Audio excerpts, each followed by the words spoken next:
نماز صرف ایک عبادت نہیں بلکہ یہ مومن کا سب سے مضبوط ہتھیار ہے۔ جب مسلمان دنیا کی مشکلات میں گھر جاتا ہے، جب ہر طرف سے دروازے بند ہو جاتے ہیں، تو ایک دروازہ ہمیشہ کھلا ہوتا ہے، اللہ کا دروازہ، جو نماز کے ذریعے کھٹکایا جاتا ہے۔ نماز وہ عمل ہے جو دل کو سکون دیتا ہے، جو روح کو تسکین پہنچاتا ہے اور انسان کو رب کے قریب لے جاتا ہے۔ قرآن میں اللہ پاک فرماتا ہے، بے شک نماز بے حیائی اور برائی سے روکتی ہے۔ سورہ عنکبوت آیت نمبر 45۔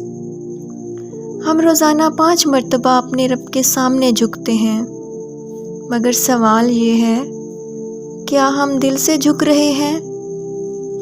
نماز کو بوجھ نہ سمجھو، بلکہ اسے اپنے دل کی راحت بناؤ۔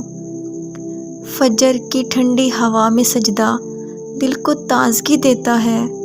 ظہر کی مصروفیات میں رب کو یاد کرنا رزق میں برکت لاتا ہے۔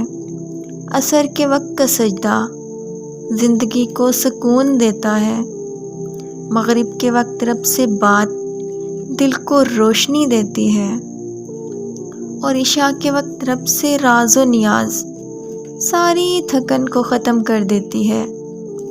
اگر تم چاہتے ہو کہ زندگی آسان ہو، دل پرسکون ہو اور آخرت کامیاب ہو، تو نماز قائم کرو۔ نماز چھوڑنا کامیابی چھوڑنے کے مترادف ہے۔ آج سے عہد کریں، نماز کی حفاظت کریں گے اور دوسروں کو بھی اس کی دعوت دیں گے۔ اے اللہ پاک، ہمیں نماز قائم کرنے والا بنا۔ آمین ثم آمین۔